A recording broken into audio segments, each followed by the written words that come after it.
चलो, तो हम चैप्टर पढ़ रहे हैं साइंस। ओके, कौन सा चैप्टर है हमारा? Is matter around us pure. पहला चैप्टर क्या था?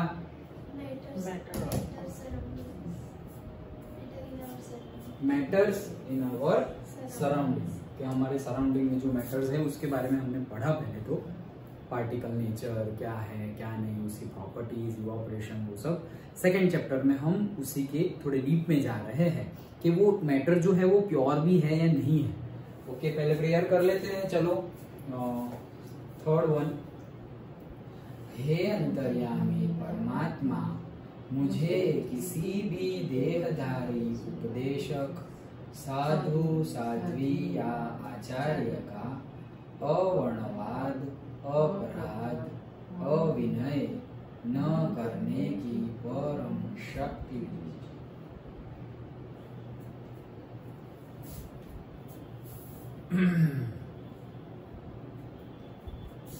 चलो, सो हम स्टार्ट करते हैं।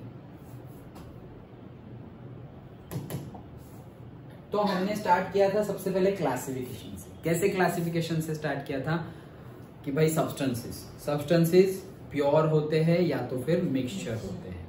फिर प्योर को अभी रहने दो। मिक्सचर में हमने क्लासिफिकेशन देखे थे। अभी कौन प्योर है और कौन मिक्सचर है पता चल गया। Okay, suppose I have water, glass of water and a glass of lemon juice. तो कौन सा प्योर है और कौन सा मिक्सचर है, या दोनों प्योर है? वाटर प्योर है या दोनों मिक्सचर है या दोनों प्योर है? क्या है? दोनों मिक्सचर है।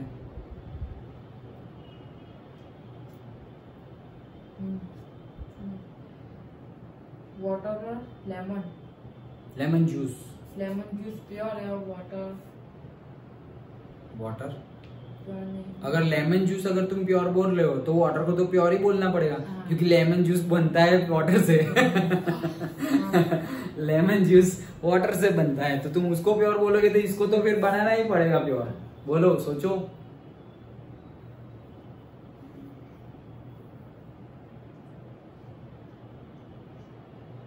प्योर कौन सा? कौन सा प्योर? लेमन जूस प्योर है, दोनों मिक्सचर है। गलत। वाटर प्योर है और लेमन जूस मिक्सचर है। क्यों? हमने देखा था क्या? अब तुम वो मत सोचना सर सब जगह सेम है, सब जगह टेस्ट नहीं। या हमें वो तो होमोजीनियस में सोचना है, मिक्सचर्स में। यहां पर तो हम बात कर रहे हैं प्योर सब्सटेंसेस और मिक्सचर। तो प्योर क्या है? जो सेम इन केमिकल नेचर में हो। भूल गए? याद आया? Same in chemical nature. अरे भाई चलो ना, ये देखो, a pure substance consists of a single type of particle. In other words, a substance is a pure single form of matter. और उससे पहले भी लिखा हुआ था when a scientist says something is it is particle that's same in the chemical nature. देखा, chemical nature में क्या है? सेम है, same in their chemical nature, वो है प्योर। ओके, मतलब सब जगह H2। लेकिन मिक्सचर क्या है? Mixture is the addition of all the more than one pure substance makes mixture. तो उसमें वाटर है, उसमें लेमन जूस है, उसमें शुगर है, सॉल्ट है, कितना कुछ है, तो वो मिक्सचर है। समझ में आ गया? चलो, प्योर और मिक्सचर। ओके, अब प्योर को रखो। मिक्सचर है, उसमें दो टाइप थे, homogeneous mixture and heterogeneous mixture. अब सोच के बताओ फिर से कि एक है लेमन जूस। लेमन जूस मतलब सिर्फ वो निकाला हुआ नहीं, लेमोनेड मतलब पानी, लेमन, सॉल्ट, शुगर, सब कुछ है उसमें, पूरा का पूरा लेमन जूस है। ओके, सो एक है ग्लास ऑफ लेमन जूस और दूसरा है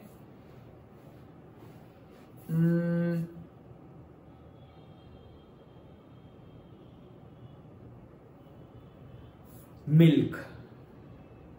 अब बताओ, दोनों प्योर, प्योर वो तो गया, दोनों होमोजीनियस, दोनों हेट्रोजीनियस, एक होमोजीनियस एक हेट्रोजीनियस, बताओ।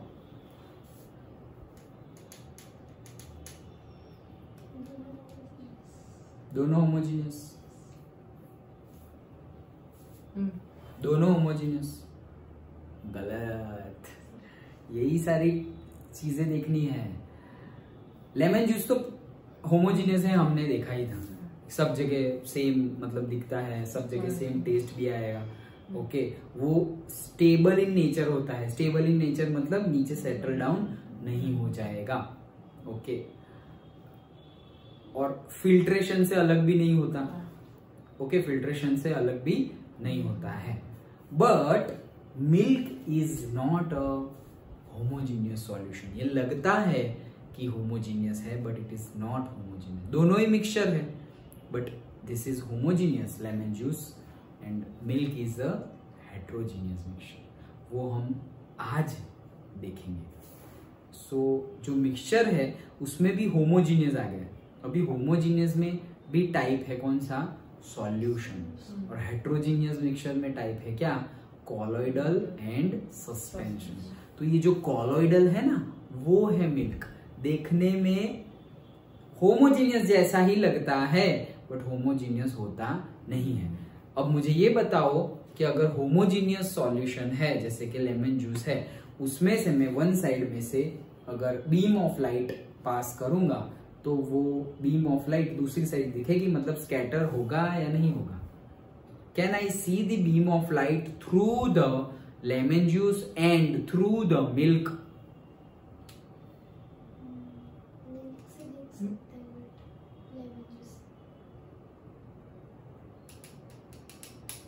मिल्क से नहीं देख सकते। मिल्क से नहीं देख सकते और लेमन जूस से?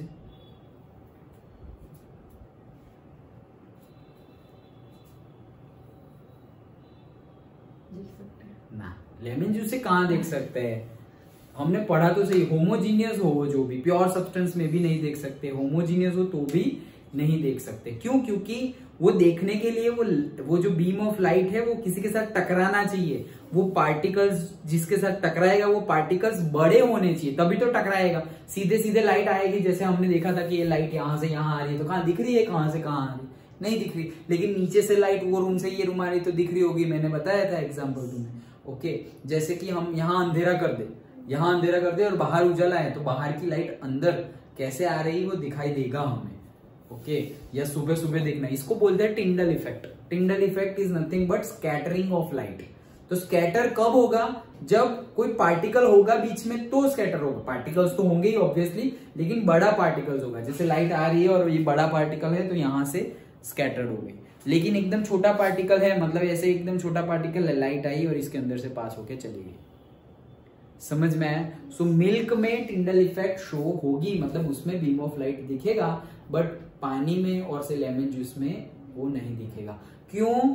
क्योंकि समझ में आ गया, वो है होमोजीनियस और ये है कॉलॉइड। ये क्या है?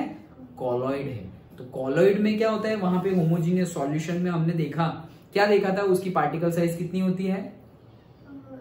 1 नैनोमीटर से भी कम।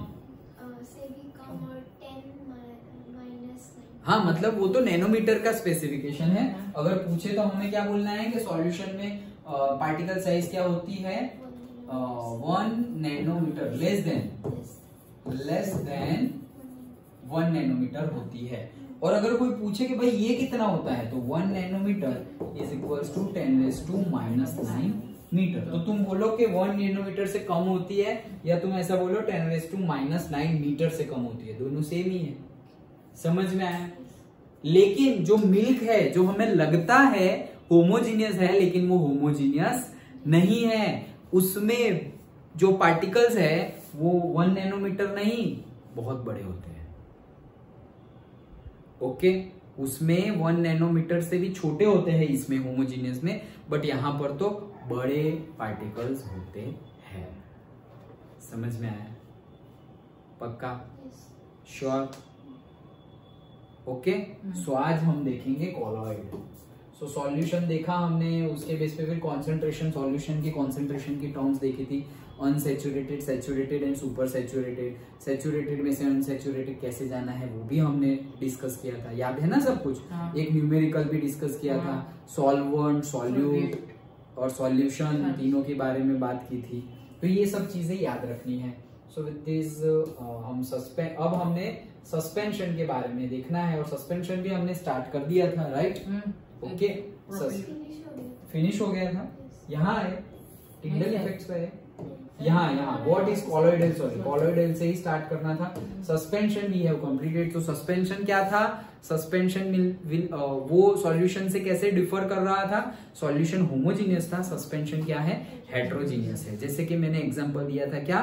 पानी में सैंड, तो हम डालेंगे तो सस्पेंशन है, वो डिजोल्व अंदर होगी नहीं, और जब तक वो घूम रही है, ओके, तब तक उसे क्या बोला जाएगा? स्टेबल बोला जाएगा। और तब वो जब घूम रही है तब क्या वो लाइट, बीम ऑफ लाइट दिखेगी उसमें से? दिखेगी, क्योंकि पार्टिकल्स बड़े बड़े हैं ना, बड़े पार्टिकल्स है तो वो स्कैटर करेगी तो दिखेगी, okay.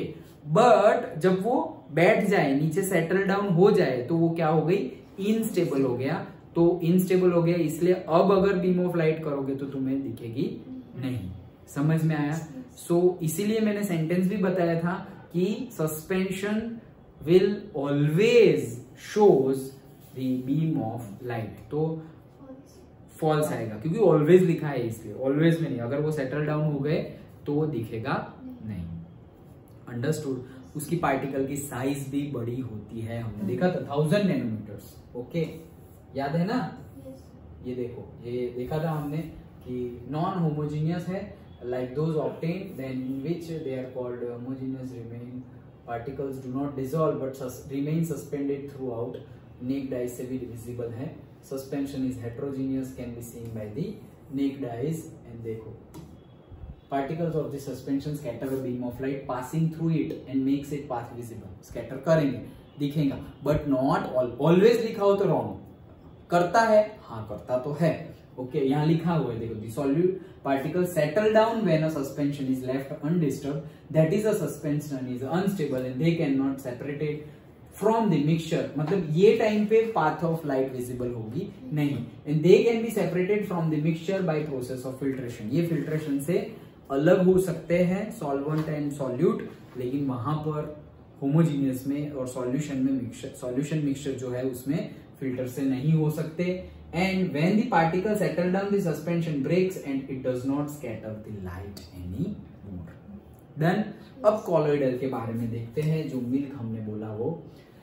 So the mixture obtained by the group D in activity is called colloid or say colloidal solutions। The particle of a colloidal are uniformly spread throughout the solution। तो क्या होता है? यूनिफॉर्मली स्प्रेड होता है, मतलब दिखने में तो ऐसा लगेगा कि होमोजीनियस ही है। जैसे कि मिल्क का एग्जांपल मैंने दिया कि लगेगा कि क्या? होमोजीनियस है, यूनिफॉर्मली है। लेमन जूस और मिल्क ऐसे सेम जैसा ही दिखने में लगेगा कि होमोजीनियस है थ्रू आउट, लेकिन मिल्क क्या है? कॉलोइडल सॉल्यूशन है, okay. So colloidal solutions, the particles of a colloid are uniformly spread throughout the solution due to the relatively smaller size of the particles as compared to that of a suspension। suspension की compare में smaller size है, okay. the mixture appears to be homogeneous। कि suspension की जो size होती है particle में, suspension solution में, उसकी कंपेयर में यहाँ पे पार्टिकल साइज क्या है? छोटी है, लेकिन इतनी भी छोटी नहीं है कि उसको हम होमोजीनियस बोल दे, ओके। इसीलिए ये होमोजीनियस जैसा लगता है, होता नहीं है, but actually a colloidal solution is a heterogeneous mixture। for example milk। ये चैप्टर पढ़ लिया तुमने, वो मैंने जो पढ़ने को बोला था, ओके। तो ये देखो आया जो मैं बता रहा था, मिल्क आ गया, समझ में आया, ओके। सो ये लगेगा कि होमोजीनियस है, लेकिन ये क्या है? हेट्रोजीनियस सॉल्यूशन है और हेट्रोजीनियस मिक्सचर। शुगर डालेंगे तो उसको अलग नहीं करते? किसको? मिल्क में अगर हम शुगर, हाँ, मिल्क में भी अगर हम शुगर डालें तो उसको हम अलग कर पाएंगे नहीं। अलग किस में कर पाएंगे? सस्पेंशन में अलग कर पाएंगे। होमोजीनियस में अलग नहीं कर सकते, जैसे कि लेमन जूस बना दिया तो अब तुम उसको फिल्टर करो तो लेमन, सॉल्ट, शुगर कुछ भी अलग होगा नहीं। सेम वे मिल्क में तुम बॉर्नविटा डाल दो, शुगर डाल दो, कुछ भी डालो और डिसॉल्व कर दो, अब तुम उसको भी फिल्टर करोगे तो होगा नहीं। बट वहां पे सेपरेशन पॉसिबल है। कैसे? Not by filtration but by the process which is called as centrifugation. क्या बोलते हैं उसे? सेंट्रीफ्यूगेशन। अभी तो नहीं आएगा बट 11th में अगर तुम 11th साइंस लोगे तो उसमें शायद आ सकता है, मतलब 11th साइंस लोगे तो उसमें आएगा सेंट्रीफ्यूगेशन। लैब में अगर स्कूल में तुम्हारी लैब हो तो तुम टीचर को बोल सकते हो कि हमें ये मेथड देखनी है, ले जाओ। ओके, सेंट्रीफ्यूगेशन होता कुछ नहीं है उसमें, जैसे कि ये पाइपलाइन है, ऐसी ये पाइप है, ये पाइपलाइन होलो है, मतलब इसमें मैंने मिल्क भर दिया, डन, इसमें मिल्क भर दिया, यहां से यहां तक पूरा मिल्क भरा हुआ है। ऐसी बहुत सारी पाइपलाइन है, एक यहाँ, एक यहाँ, एक यहाँ, एक यहाँ, एक यहाँ, ऐसे पूरी गोल। जैसे कि मैं यहाँ पे ऐसे रॉड हूं तो यहाँ एक है, यहाँ पाइपलाइन है, यहाँ है, यहाँ है, यहाँ है, डन। ये सारी पाइपलाइन है, मतलब ट्यूब्स है, वो ट्यूब्स में मिल्क भर दिया मैंने। अब ये जो रॉड है, ये मशीन है, उसको हम चालू करेंगे, ऑन करेंगे तो ये रोटेट करेगा, ऐसे ऐसे पूरा रोटेट करेगा। तो होगा क्या? ऐसे रोटेट करता जाएगा, करता जाएगा, करता जाएगा। तो होगा क्या कि मिल्क के अंदर जो हैवी है वो नीचे बैठ जाएगा और जो लाइटर पार्टिकल्स है वो कहाँ रह जाएंगे? ऊपर रह जाएंगे। समझ में आया? जैसे कि मिल्क में नहीं मलाई ऊपर आ जाती है, ओके, लाइक दैट। तो ये प्रोसेस को क्या बोलते हैं? सेंट्रीफ्यूगेशन। क्या होता है समझ में आ गया कि पूरा जो उसके अंदर फिलअप किया, ये हमें पूछा नहीं जाएगा, तुम्हें समझाने के लिए बता रहा हूँ। तो उसको ऐसे गोल गोल गोल गोल गोल पूरा बहुत फास्ट स्पीड में घुमाते हैं, ओके। तो होगा क्या कि हैवी पार्टिकल्स नीचे चले जाएंगे और जो लाइटर पार्टिकल्स है वो वहां रहेंगे। अंडरस्टूड? समझ में आया? ओके, तो ये होता है सेंट्रीफ्यूगेशन। सेंट्रीफ्यूगेशन से मिल्क के पार्टिकल्स को अलग किया जा सकता है। उसमें फैट्स होता है, कितने एमिनो एसिड, फैट्स, कितना कुछ होता है, तो वो सब कुछ अलग किया जा सकता है। Okay, just for the information तुम ये से याद रख सकते हो कि 1 नैनोमीटर से छोटी साइज हो तो वो क्या है? होमोजीनियस। होमोजीनियस मतलब कि सॉल्यूशन है, okay. Less than 1, less than, clean करो इसे, लेस देन 1 नैनोमीटर की साइज हो, 1 नैनोमीटर की साइज हो तो उसे हम क्या बोलेंगे? सॉल्यूशन। अगर 1000 नैनोमीटर से मोर हो, मतलब मोर देन 1000 नैनोमीटर से भी ज्यादा साइज हो तो वो क्या है? हमारा सस्पेंशन। और इन बिटवीन 1 नैनोमीटर से लेकर के, ओके, 1000 नैनोमीटर के बीच में अगर साइज है, ये बीच में साइज है, तो वो क्या हो जाएगा? कॉलॉइड। तो मतलब कि सबसे छोटे पार्टिकल्स अगर गिने हम तो वो किस में होंगे? सॉल्यूशंस में। कॉलॉइड में उससे बड़े पार्टिकल, क्योंकि लेस देन 1 नैनोमीटर है। अब कॉलॉइड में 1 नैनोमीटर से 1000 के बीच में है और सस्पेंशन में मोर देन 1000 नैनोमीटर, मतलब 1000 से भी ज्यादा है। समझ में आया? तो सबसे छोटे पार्टिकल्स किस में होंगे? सॉल्यूशंस में। उससे बड़े पार्टिकल्स किस में होंगे? कॉलॉइड में। और सबसे ज्यादा बड़े पार्टिकल्स किस में होंगे? सस्पेंशंस में। किस सारी प्रॉपर्टी पूछी जाएगी ना, इंपॉर्टेंट। सॉल्यूशन में से beam of light, path of beam of light दिखेगी? नहीं दिखेगी, ओके। कॉलॉइड में से दिखेगी, सस्पेंशन में से ऑलवेज नहीं दिखेगी बट दिखेगी। दिखेगी जब वो स्टेबल होगा तो दिखेगी, अनस्टेबल हो जाएगा मतलब सब सेटल डाउन हो जाएगा तो नहीं दिखेगी। डन? पक्का समझ में आ गया? श्योर? ओके, तो ये हमने साइज का देख लिया, हमने बीम ऑफ लाइट का देख लिया, ओके। स्टेबल कौन कौन सा हो सकता है? Solution is a stable, true और फॉल्स? स्टेबल। सॉल्यूशन स्टेबल होता है, Yes.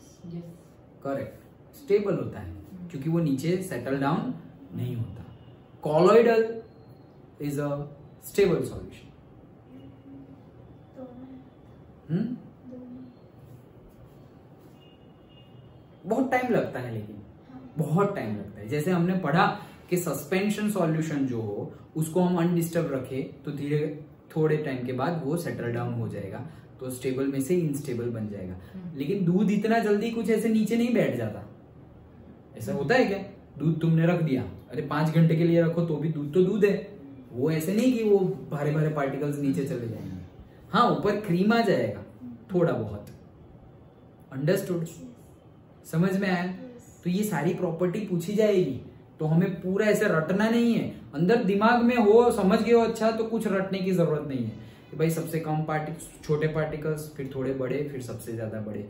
ये लोग को फिल्टर नहीं किया जा सकता, कॉलॉइड को भी फिल्टर नहीं किया जा सकता, लेकिन सेंट्रीफ्यूगेशन से अलग किया जा सकता है, और सस्पेंशन को तो फिल्टर ही किया जा सकता है। इसमें से लाइट तो सब में से पास होगी लेकिन दिखेगी नहीं। Path of beam of light will not be visible from in the solution, will be visible in the colloid, and will be visible in the suspension when that is stable. If it is unstable, it will not be visible. तो particle size, then filtration हो सकता है या नहीं हो सकता है, stable है या नहीं है, beam of light वाला, वो सब कुछ properties में तुम्हारा आ जाएगा। Understood? Okay, चलो फिर से जाते हैं हम। हाँ, so because of the small size of colloidal particles, we cannot see them with the naked eyes, but the particles can easily scatter a beam of visible light. तो वो scatter तो करेगी।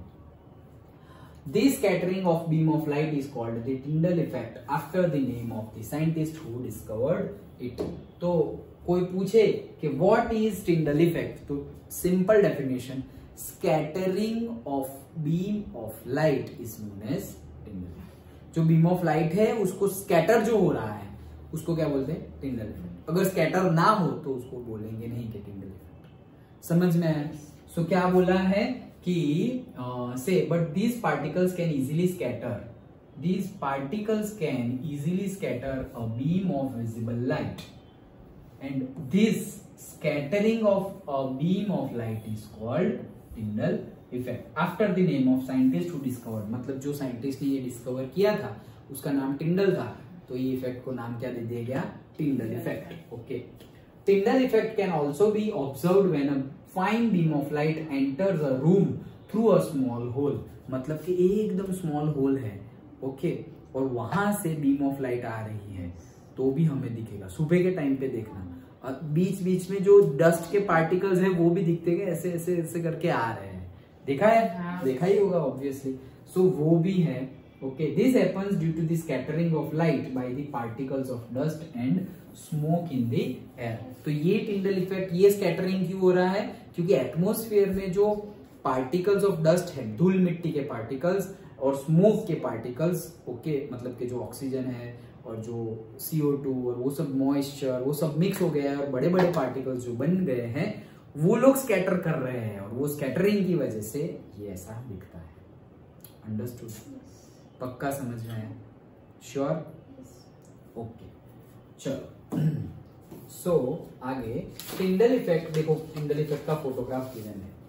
ओके, तो ये आ रहा है, तो फॉग हो, फॉग नहीं बोलते, बहुत ज्यादा फॉग है, धुम्मस और स्मोक, दैट मीन्स व्हाट कि वो टिंडल इफेक्ट शो करेगा। क्यों? क्योंकि वो पार्टिकल साइज ही बड़ी है, तो एटमॉस्फेयर है, मतलब कि सॉल्यूशन हमारा क्या है? Gas in gas.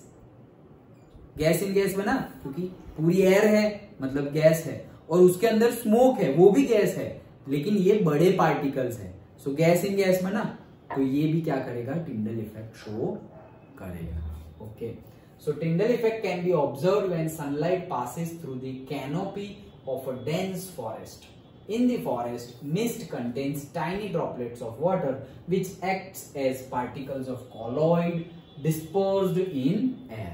Okay, so ये भी colloids dispersed in air। क्यों? क्योंकि जो particles होंगे सुबह सुबह जो वाटर पार्टिकल्स होंगे वो भी स्कैटर कर रहे हैं बीम ऑफ लाइट, तो इसकी वजह से भी दिखेगा। कभी कभी तो तुम्हें इतना ज्यादा तो नहीं होगा, लेकिन if it is raining then you can see the rainbow also, क्योंकि वाटर पार्टिकल्स में से अगर लाइट आ रही है तो you can see the rainbow. एक पर्टिकुलर एंगल पे होनी चाहिए, वो हम क्लास 10 में पढ़ेंगे कि कैसे होता है rainbow.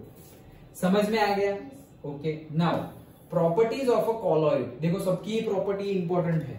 A colloid is a heterogeneous mixture, हमने देखा।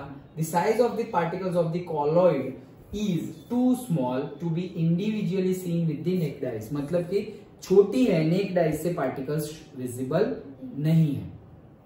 सॉल्यूशन में भी विजिबल नहीं है, यहां पर भी विजिबल नहीं है, लेकिन सॉल्यूशन होमोजीनियस है और ये हेट्रोजीनियस है। Understood? Okay. Colloids are big enough to scatter a beam of light passing through it and make it path visible. Solution में path visible होता नहीं है क्योंकि छोटे होते हैं, 1 नैनोमीटर से भी छोटे, और ये 1 नैनोमीटर से लेकर के 1000 नैनोमीटर के बीच में होते हैं। मतलब 1000 नैनोमीटर जितने भी नहीं होते, नहीं तो वो तो सस्पेंशन बन जाता, लेकिन 1000 से तो छोटे होते हैं, लेकिन 1 से ज्यादा होते हैं, तो वो बीम ऑफ लाइट शो करेगा। ओके, पार्टिकल्स इतने बड़े तो होते ही है जो स्कैटर करे बीम ऑफ लाइट को, तो टिंडल इफेक्ट मिलेगी। Then they do not settle down when left undisturbed, that is colloid is quite stable. तो भाई देखा, मैंने बताया था मिल्क सेटल डाउन नहीं होगा, वैसे ही सस्पेंशन ही सेटल डाउन होगा। ओके, मिल्क और से कॉलॉइड और सॉल्यूशन सेटल डाउन नहीं होंगे, तो मतलब स्टेबल कौन है? सॉल्यूशन, एंड से colloid and solution are stable. Okay. They cannot be separated from the mixture by the process of filtration. तो solution भी filtration से separate out नहीं होता, suspension filtration से separate out होता है, colloidal नहीं होता, लेकिन centrifugation मैंने बताया उससे होगा। So cannot मतलब नहीं होगा from the filtration, but a special technique of separation known as centrifugation, perform activity 2.5, can be used to separate the colloidal particles. Understood? Yes. चलो थोड़े टाइम के लिए हम देखते हैं एक्टिविटी 2.5 कहाँ है।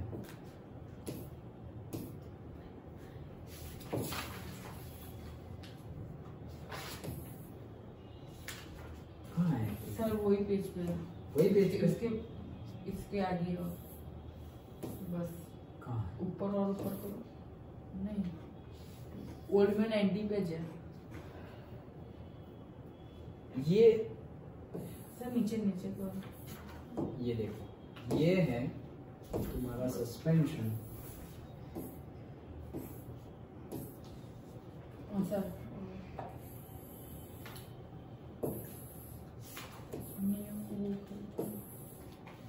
लाओ, कहाँ दिखी तुम्हें? सर ओल्ड में यहाँ पे है। कहाँ पे? इसके नीचे कुछ वही है, 2.4 ना। Separating the component and the mixture, तो ये रहा, कहाँ लिखा है, कहाँ गया? 2.1 है ये। कॉलॉइड्स आर क्लासिफाइड, ये चेंज है यार बुक में। बुक में सर पेज निकल गया। नहीं नहीं, वैसे ये नई बुक में चेंज है। अच्छा, क्या बोल रहे हैं कि फ्यू कॉमन एग्जांपल, नहीं ये रहा, परफॉर्म एक्टिविटी 2.5, तो एक्टिविटी 2.5 है कहीं? ये तो टेबल्स है। एक्टिविटी 2.3 यहाँ है, देन सर आगे होगी, आगे होगी, यस। 2.4 यहाँ है। ओ भाई क्या बात कर रहे हो? 2.4 अरे हाँ 5 है ही नहीं, और बोल रहे परफॉर्म करो। ऐसे कैसे कर दिया? 2.4 नहीं, गलती से लिख दिया। ओल्ड में है, बट देखो ये जो अब तुम्हारा सिलेबस है, जो पुराना था, ये पूरी प्रोसेस और ये सब निकल गया है, तो तुम टिक मार्क कर लेना, ये सब कुछ निकल गया है, ठीक है? कितना कम हो गया अरे, ये चैप्टर बहुत लंबा चैप्टर था। सब सब्जेक्ट में कम हो गए। तो ये पूरी जो सेपरेशन वाली टेक्निक्स थी, सॉल्यूशन की, कॉलॉइड की और से सस्पेंशन की, ये सारी ही निकल गई। ओके चलो, हाँ सो आगे बढ़ते हैं। The components of a colloidal solutions are dispersed phase and the dispersion medium। अब देखो कंपोनेंट, ये भी पूछा जा सकता है इंपॉर्टेंट। क्या, जैसे हम सॉल्यूशन के कंपोनेंट देखे थे, सॉल्यूट एंड द सॉल्वेंट, वैसे ही कॉलोइडल के भी कंपोनेंट है। क्या है, एक तो है डिस्पर्स्ड फेज और दूसरा है द डिस्पर्शन मीडियम। तो तुम इसको याद रखने के लिए वैसे ही याद रख सकते हो। डिस्पर्स्ड फेज मतलब क्या, फेज मतलब कि सॉल्यूट, और dispersion medium, okay, dispersion medium जो है वो क्या है, सॉल्वेंट। हाँ, कुछ याद रखने की जरूरत ही नहीं, डायरेक्टली मीडियम है तो वो सॉल्वेंट ही होता है, ओके, और फेज है वो सॉल्यूट। द सॉल्यूट देखो लिखा ही है, तो सॉल्यूट लाइक द कंपोनेंट और the dispersed particle in the colloid form the dispersed phase. Okay, solute क्या है कि वही डिस्पर्स्ड पार्टिकल्स जो होते हैं वही डिस्पर्स्ड फेज बनाते हैं। And the component in which dispersed phase is suspended, मतलब जिसके अंदर सॉल्यूट डिसॉल्व हो रहा है उसी को सॉल्वेंट बोलते थे। तो जिसके अंदर डिस्पर्स्ड फेज बना उसको ही क्या बोलेंगे, dispersion medium. So component in which dispersed phase is suspended is known as the dispersion medium. Colloids are classified according to the state of the dispersing medium and the dispersed phase. A few common examples are given in table 2.1. From this table, you can see that they are very common in everyday life. Very important table. देखो, अब देखो हमने solution देखे थे सारे, liquid in liquid, solid in liquid, okay, वैसे ही अब कॉलोइड्स भी देखने हैं। देखो डिस्पर्स्ड फेज क्या है, यहां दिया हुआ है, और डिस्पर्शन मीडियम गिवन है, ओके। तो ये एक मार्क में बहुत ज्यादा पूछे जाने वाला क्वेश्चन है। टेबल पूरा तुम्हें याद रखना है, समझ लोगे तो याद रखने की जरूरत नहीं है, अच्छे से समझ लो। सबसे पहले क्या बोल रहे हैं, देखो हम ये मान लेते हैं ना कि ये क्या है, सॉल्यूट, और ये क्या है, सॉल्वेंट, ओके। तो तुम्हें याद रखने में इजी हो जाएगा। अब देखो डिस्पर्स्ड फेज मतलब सॉल्यूट है लिक्विड, और डिस्पर्सिंग मीडियम वो क्या है, गैस। तो गैस के अंदर लिक्विड है, ऐसा ही हुआ। तो अभी जैसे एटमॉस्फेयर है तो एटमॉस्फेयर में मॉइस्चर होगा, तो गैस ज्यादा है और मॉइस्चर कम है, तो वही हुआ ना, ओके। तो देखो फॉग, क्लाउड्स, मिस्ट, तो वही सब हो गया, समझ में आया। सो फॉग है तो फॉग कहाँ होती है, एयर में होती है, उसमें मॉइस्चर होता है, ओके। मिस्ट में मॉइस्चर होता है, क्लाउड्स में मॉइस्चर होता है, लेकिन ये सब कुछ है कहां पे, एटमॉस्फेयर में। और एटमॉस्फेयर में क्या है, एयर। एटमॉस्फेयर मतलब क्या, एयर। तो it is liquid in air, समझ में आया। इसे समझोगे तो याद रखने की जरूरत नहीं, डायरेक्टली भी कोई भी एग्जांपल देंगे भाई। मिस्ट मतलब वाटर ड्रॉपलेट्स, लेकिन वो होते हैं एयर में, मतलब liquid in air, that's it. Clouds बादल स्काई में होते हैं, स्काई मतलब एयर में होते हैं, लेकिन उसमें पानी होता है, तो liquid in air. Fog liquid in air, understood. चलो नेक्स्ट, सॉलिड इन गैस। कि गैस के अंदर क्या पार्टिकल्स है, सॉलिड पार्टिकल्स है। तो देखो smoke, automobile exhaust, solid particles मतलब एकदम छोटे छोटे, बहुत छोटे लेकिन है सॉलिड, ओके। वो पार्टिकल जैसे हम बाइक का एग्जॉस्ट, ये तो ऑटोमोबाइल, हाँ वही ऑटोमोबाइल एग्जॉस्ट, मतलब जो पीछे सिलेंडर में से गैस निकलता है उसमें देखना कभी कभी ऐसे पार्टिकल्स निकलते हैं, काले काले carbon particles, okay. Exhaust cylinder, silencer जिसे हम बोलते हैं, बाइक का साइलेंसर, उसमें से भी निकलते हैं। सो स्मोक में भी सॉलिड है, ओके। कुछ जल रहा है तो कितने सॉलिड पार्टिकल्स भी होते हैं, ओके। तो smoke solid in air, automobile exhaust solid in air, fog solid, liquid in air, mist liquid in air, clouds liquid in air. Okay, gas, gas phase है, सॉल्यूट है इन लिक्विड, कि liquid के अंदर बहुत ज्यादा liquid है और उसके अंदर थोड़ा गैस है, जस्ट लाइक हम कार्बोनेटेड वाटर, कोका कोला, तो है गैस अंदर लेकिन है तो लिक्विड, लिक्विड के अंदर गैस है, वैसे ही पूछा है लिक्विड के अंदर गैस, तो क्या है हमारा फोम बनता है, दैट इज शेविंग क्रीम। जो शेविंग क्रीम होती है, ऐसे ऐसे नहीं करते, तो थोड़ा ऐसे है लिक्विड यस, लेकिन ऐसे ज्यादा ऐसे हिलाओगे ना तो वहां झाग बनने लगता है, फोग फॉर्म बनने लगता है, तो वो क्या है, एयर। ओके, सो एयर से गैस इन लिक्विड, तो शेविंग क्रीम। समझ में आया? पक्का?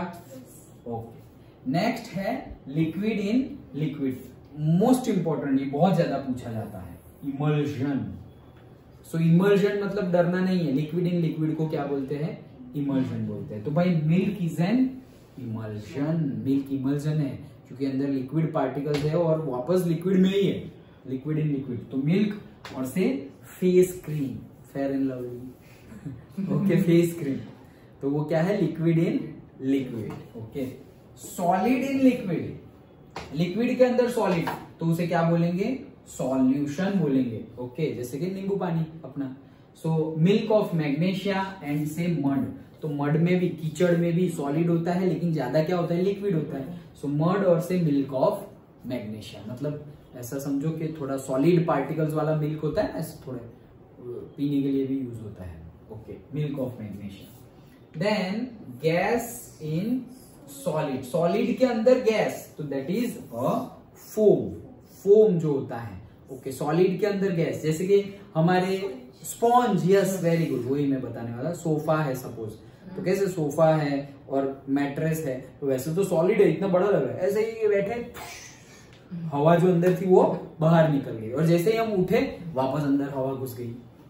Okay, so that is foam, rubber, sponge और से प्यूमाइस, इस सब कोई सेम ही है, मतलब दिमाग में बिठा लो, सब कुछ स्पॉन्ज ही है, स्पॉन्ज बैठ गया ना तो वही है सब कुछ। क्या, foam, rubber, sponge and pumice, तो वो उसको क्या बोलेंगे, फोम बोलेंगे। तो देखो ये भी पूछाएगा कि भाई aerosol is given, so aerosol मतलब क्या है, एयर एरो मतलब एयर, वैसे याद रखो, एरो मतलब एयर, तो तुम्हारा जो ज्यादा पार्ट होगा मतलब कि डिस्पर्सिंग मीडियम होगा, जो सॉल्वेंट है वो तो एयर ही होने वाला है। तो दो एरोसोल है तो दोनों में क्या आ जाएगा, गैस। ओके, अभी एक में गैस के साथ लिक्विड, एक में गैस के साथ सॉलिड। फिर फोम। ओके, तो फोम एक यहां पर भी है और फोम यहां पर भी है। तो फोम कब बनता है, सॉलिड होगा तब, तो सॉलिड होगा, एक सॉलिड होगा तब। अभी हमने देखा फोम, रबर, स्पॉन्ज वाला, और एक हमने वो देखा था शेविंग क्रीम वाला, तो वो लिक्विड है और उसके अंदर गैस है, और यहाँ पर सॉलिड है और उसके अंदर गैस है। फोम मतलब क्या, दोनों के अंदर गैस है, मतलब वहां फिक्स्ड है क्या, डिस्पर्सिंग मीडियम फिक्स नहीं है, डिस्पर्स्ड फेज फिक्स्ड है, क्या, गैस होगा। लेकिन मीडियम क्या होगा, सॉलिड भी हो सकता है, तो स्पॉन्ज, रबर, वो सब हो जाएगा, और लिक्विड भी हो सकता है, तो वो हो जाएगा से शेविंग क्रीम। ओके, फोम हो गए, सॉल्यूशन तो हमें पता ही है। ओके, देन जेल, जेल भी बहुत ज्यादा पूछा जाता है। तो जेल क्या है, जेल देखो ऐसे हम डाले ना तो वहां का जेल, जेली चॉकलेट्स होती है और जेल होता है, तो वो क्या है, एक जगह पड़ी रहती है, पानी के जैसे बहती है क्या, पानी के जैसे बहती है जेल, नहीं बहती ऐसे। ये सपोज कोई पैकेट में है, उसको ऐसे कर दो तो नीचे तो गिरेगी, शायद नीचे भी ना गिरे, चिपकी हुई हो तो नीचे गिर गई तो भी क्या ऐसे बहने लगेगी, जैसे पानी है ऐसे नीचे गिरा हो तो गिरेगा और फिर बहने लगेगा, स्प्रेड होगा। ये स्प्रेड हो गया क्या, तो ये सॉलिड है। Okay, so gel is solid but उसमें अंदर थोड़ा क्या होता है, लिक्विड होता है। एंड सॉलिड सॉल्यूशन, तो वो क्या है, दोनों सॉलिड, दोनों सॉलिड, सॉलिड सॉल्यूशन, तो वो क्या है, कलर्ड जेमस्टोन, मतलब कलर्ड जेमस्टोन, मतलब वो नंग होता है ना पहनते हैं। ओके, ज्योतिष को अगर तुम दिखाओ तो बोलेंगे कि भाई माणिक पहनो, ये पहनो, रूबी पहनो, तो मतलब वो डिफरेंट डिफरेंट क्या होते हैं, स्टोन्स होते हैं, कलर्ड स्टोन्स। तो कलर्ड स्टोन्स मतलब उसमें दो टाइप है, एक स्टोन है और दूसरा भी स्टोन है, तो जो एक स्टोन है वो एक सॉलिड और दूसरा स्टोन है वो दूसरा सॉलिड, और दोनों स्टोन के कलर भी दिख रहे हैं, तो सॉलिड सॉलिड, तो हो गया कलर्ड जेमस्टोन। और से मिल्की ग्लास, क्या मिल्की ग्लास मतलब एकदम व्हाइटिश वाला ग्लास हो ना, जैसे ये this is milky glass, understood. ये ग्लास के अंदर बाहर देख सकते हो, इसके अंदर बाहर कुछ नहीं देख सकते, इसको बोलते हैं मिल्की ग्लास। समझ में आया? अच्छा हुआ दिख गया, पता चल गया एग्जाम्पल। ट्यूशन में यहाँ पे लगा हुआ है मिल्की ग्लास, याद कर लेना। ओके, समझ में आया? यस। तो ये सारे पूछे जा सकते हैं एक एक मार्क में। मोस्ट इंपॉर्टेंट जेल के लिए देखो एग्जाम्पल, जेली, चीज, बटर। जेली है, चीज है, बटर है, वो सब किस में आएगा? सॉलिड, और से लिक्विड इन सॉलिड। समझ में आया? एक मार्क में very very very important. Understood? Okay, चलो।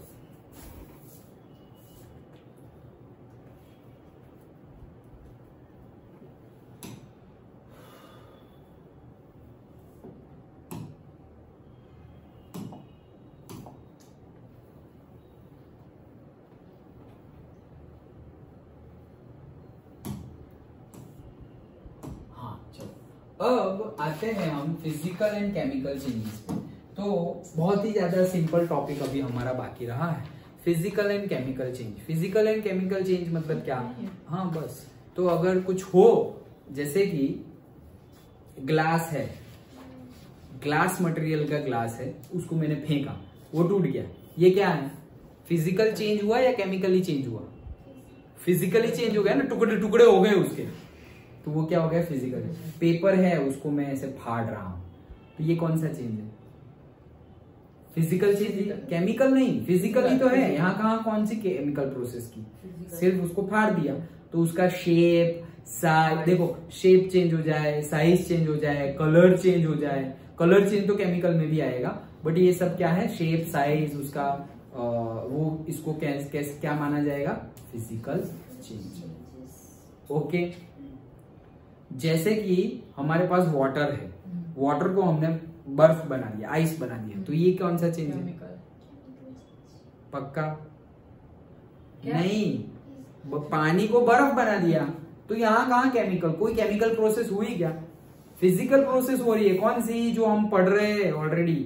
लिक्विड में से वाटर जाएंगे तो क्या हो जाएगा? सॉलिडिफिकेशन। लिक्विड में से वाटर में जाएगा, सॉलिडिफिकेशन होगा। उसको फिर बॉईल करोगे, उसका टेम्परेचर बढ़ेगा, ओके, तो लिक्विड बनेगा। लिक्विड में से गैस जाओगे तो बॉइलिंग, इवापोरेशन, तो वो भी फिजिकल प्रोसेस ही है, उसकी साइज चेंज हो रही है।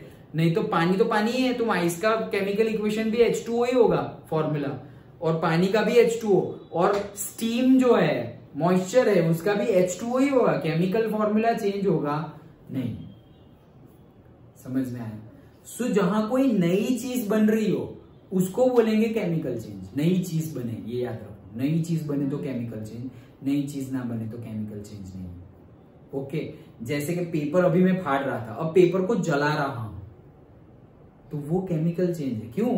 क्योंकि नई चीज बन रही है, वो गैसेस बन रहे हैं। नई चीज बनी ना, गैसेस बने। अब फाड़ा तो कुछ नया नहीं बना, जो था वही है, दोनों पेपर का पेपर। अब तुम ये मत बोलना कि वाटर में से आइस गए तो सर नई चीज बनी। नई चीज नहीं बनी, केमिकली तो वो सेम ही है, ये भी H2O और वो भी H2O है, नया कुछ नहीं बना। समझ में आया? पक्का? चलो। So in the previous chapter we have learnt about a few physical properties of matter. The properties that can be observed and specified like color, hardness, rigidity, fluidity, density, melting point, boiling point, etc. are the physical properties. देखो यहां से ही पकड़ लेना है, अगर उसका colour change हो जाए, hardness, rigidity, fluidity, density, melting point, boiling point, ये सारी कौन सी प्रॉपर्टी है? फिजिकल प्रॉपर्टी है। तो इसमें चेंज हो तो वो कौन सा चेंज होगा? फिजिकल चेंज होगा। The interconversion of states is a physical change because these changes occur without a change in a composition and no change in the chemical nature of the substance. Change of state, पानी में से steam, पानी में से ice, तो ये change of state ही हो रहा है। ओके, तो ये चेंज ऑफ स्टेट भी क्या है? फिजिकल चेंज है, क्योंकि केमिकल नेचर चेंज हो रहा नहीं है। Although ice, water and water vapor all look different and display different physical properties. अब देखो यहाँ पर उनकी physical property different हो गई है. Okay, they are chemically the same. Okay, यही देखा हमने अभी. समझ में आ रहा है? Okay. Both water and cooking oil are liquid, but their chemical characteristics are different. हाँ तो सिर्फ अब दोनों liquid है, तो water भी liquid है, petrol भी different, petrol भी liquid है, cooking oil भी liquid है, लेकिन chemical properties तो अलग है. वैसे बोल रहे हैं. They differ in odor and inflammability. Odor दोनों की smell अलग है. Water की तो smell नहीं होती. Okay, odorless होता है. And inflammability मतलब जो जलने की कैपेसिटी है वो फ्लेम बनती है वो, तो पानी में थोड़ी फ्लेम बनेगी भाई, वहां बनेगी ऑयल में. We know that oil burns in air where is water extinguish the fire. पानी तो आग लगी हो उसको बुझाने के लिए काम आता है. एक्सटिंग्विश मतलब बुझाना. Okay, it is this chemical property of oil that makes it different from water. तो ये ऑयल की केमिकल प्रॉपर्टी है जो ऑयल को वाटर से क्या कर रही है, डिफरेंट कर रही है. Burning is a chemical change. कुछ भी जल रहा हो तो वो कौन सा है, केमिकल चेंज है. कंबशन हो रहा हो, जल रहा हो, कैंडल जल रही हो तो वो दोनों है.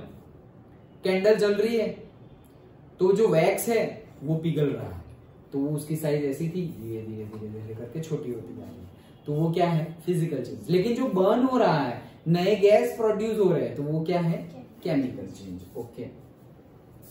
During the process, one substance react with the another, undergo a change in chemical composition. Chemical change brings change in the chemical properties of the matter and we get new substances. देखो यही क्या हो रहेगा, chemical change कैसे पता चलेगा कि भाई वो उनका केमिकल नेचर चेंज हो जाएगा, फॉर्मूला ही चेंज हो जाएगा. ओके, जैसे अभी बंद हो गया बैटरी लो. ओके, तो फिजिकल की प्रॉपर्टीज चेंज होगी तो फिजिकल चेंज, और केमिकल चेंज कैसे पता चल जाएगा, नई चीज बनेगी और केमिकल फॉर्मूला क्या हो जाएगा, केमिकल प्रॉपर्टी, केमिकल नेचर क्या हो जाएगा, चेंज हो जाएगा, तो वो केमिकल चेंज है. ओके. और chemical change is also called a chemical reaction. जहां भी केमिकल चेंज हो उसको क्या बोलेंगे हम, केमिकल रिएक्शन बोलेंगे. During burning of a candle both physical and chemical changes takes place. Can you distinguish this? हाँ, अभी हमने डिस्कस किया ना. ओके, अब देखो नेक्स्ट आगे. तो ये सिंपल था, पता चल जाएगा केमिकल चेंज, फिजिकल चेंज. अब देखो यहाँ पे एक और चीज देखने जैसी है. Physical change are generally reversible. फिर से बता रहा हूं, ये बुक में नहीं है given, but types of substance, हाँ ये बुक में नहीं है, बट ध्यान रखो फिजिकल चेंज आर जनरली क्या होते हैं, रिवर्सिबल होते हैं. रिवर्सिबल मतलब क्या, वापस तुम वहां जा सकते हो. जैसे कि पानी है, पानी में से तुमने स्टीम बनाई, स्टीम को कंडेंस करोगे तो वापस पानी बन जाएगा. पानी में से तुमने आइस बनाया, आइस को वापस हीट दोगे तो वो वापस पानी बन जाएगा. तो रिवर्सिबल है, correct, generally reversible, not always, generally reversible. Glass है, ग्लास मटेरियल का ग्लास है, ऐसे फेंका मैंने, टूट गया, अब वापस बनाओ सर ग्लास, ऐसे थोड़ी बनेगा. वो तो टूट गया, अब कहां जोड़ने बैठू फेविक्विक से.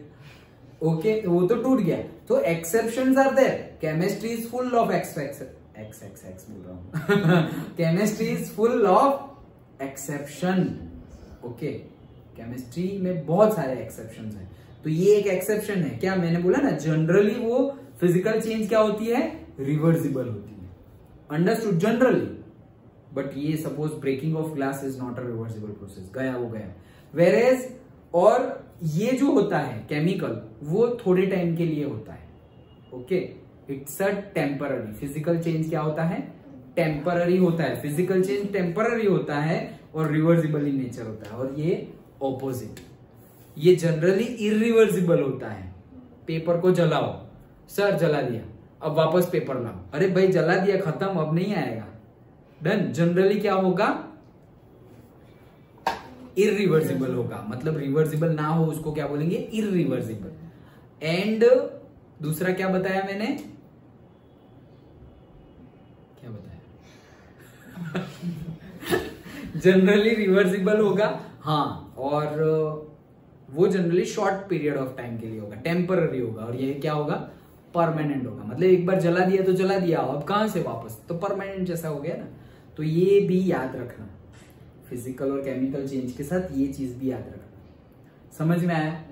क्योंकि इसके बेस पे कई एग्जाम में क्वेश्चंस आ सकते हैं। अगर तुम बाहर की से 11th-12th में या उसके बाद कॉम्पिटिटिव एग्जाम की कोई प्रिपरेशन करो, उसमें ऐसे क्वेश्चंस आते हैं। यहाँ पे एग्जांपल नहीं है इसलिए मैंने तुम्हें बता दिया। अच्छा, अब हमने बहुत सारी बात कर ली किसकी, मिक्सचर्स की। Mixtures, homogeneous, heterogeneous, homogeneous solution, heterogeneous colloidal and suspension, सब कुछ देख लिया। अब थोड़ा यहाँ भी बात करते हैं प्योर सब्सटेंस। तो प्योर सब्सटेंस में दो लोग हैं, कौन कौन, एलिमेंट्स एंड कंपाउंड्स। ओके, दो है, कौन, elements and compounds. So on the basis of the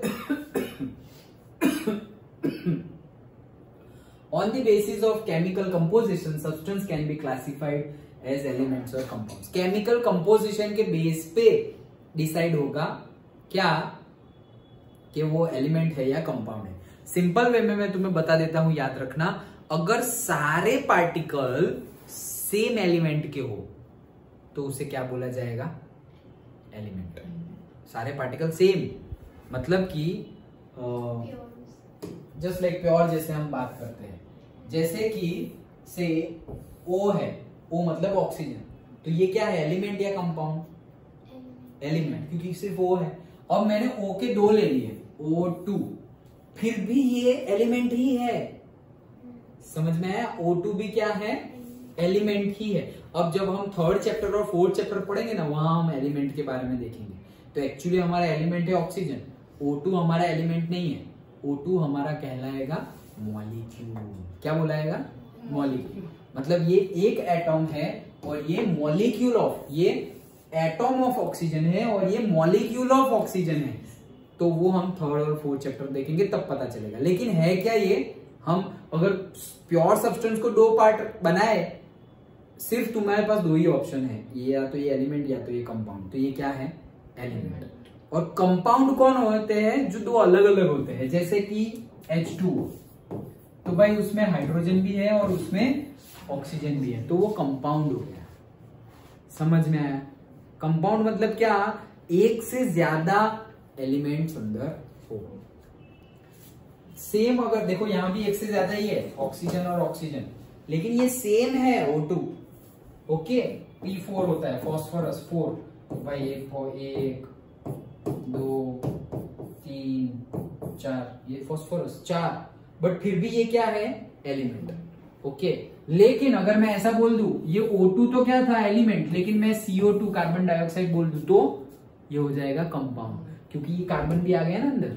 अकेला कार्बन होता तो एलिमेंट, अकेला ऑक्सीजन होता तो एलिमेंट, बट साथ में है CO2 तो कंपाउंड। सिंपल, समझ में आ गया? बहुत इजी है। चलो, so Robert Boyle was the first scientist to use the term element in 1661. Antoine Laurent Lavoisier, a French chemist, was the first to establish an experimentally useful definition of an element. He defined an element as a basic form of the matter that cannot be broken down into simpler substances by chemical reactions. तो Lavoisier के ऊपर से हम definition क्या है कि element क्या है, ये ऐसे particles है जिसको और सिंपलर सब्सटेंस में केमिकली डिवाइड किया जा सकता नहीं है। मतलब तुम तोड़ते गए सिंपल वही बचेगा, उसी को हम बोलते हैं element. Okay, elements can be normally divided into metals, non metals and metalloids. तो एलिमेंट कितने टाइप के होते हैं, 3 टाइप्स के होते हैं, metals, non metals and metalloids. Okay, class 8 में आया था मेटल्स, नॉन मेटल्स, उसकी प्रॉपर्टीज आई थी कि भाई वो ऐसे बेल रिंगिंग सोनोरस होते हैं, वो शाइन करते हैं, लस्ट्रियस होते हैं मेटल्स। ओके, वो हार्ड होते हैं, वो हीट और इलेक्ट्रिसिटी के कंडक्टर्स होते हैं। याद आया सब? ओके, और इसके ऑपोजिट सब कुछ नॉन मेटल। और जो मेटल की भी प्रॉपर्टीज रखता हो और जो नॉन मेटल की भी प्रॉपर्टी रखता हो उसको बोलेंगे क्या, मेटलॉइड्स। मतलब दोनों की प्रॉपर्टी। ओके, क्या करें आज, बहुत लेट हो रहा है, 45 तो हो गया, बट हमारा बाकी भी थोड़ा ही है, लेकिन फिर फटाफट करने में वो मजा नहीं आएगा। कितना है, अरे अभी तो कम कंपाउंड है एंड यस, सो कंपाउंड और एलिमेंट हम कल रखते हैं, ओके क्योंकि थोड़ा फिर जो दोनों का डिफरेंस है वो भी हम डिस्कस करेंगे, सो फिर फटाफट करने में मजा नहीं आएगा। Actually we will say revise also पूरा चैप्टर, ओके। तो देखो ये matter, pure substance, mixtures, homogeneous, heterogeneous, यहाँ पे एलिमेंट्स, कंपाउंड, तो ये पूरा हम डिस्कस करेंगे। ये देखो मिक्सचर और कंपाउंड का डिफरेंस भी गिवन है, ओके। एलिमेंट और कंपाउंड का भी तुम्हें पूछा जा सकता है, अंडरस्टूड। तो आज इतना रखते हैं, कल हम नेक्स्ट कंप्लीट करेंगे इसे, और इसके बाद क्या करना है, एसएस करें आगे। yes. कल एसएस का टेस्ट है। नहीं मैं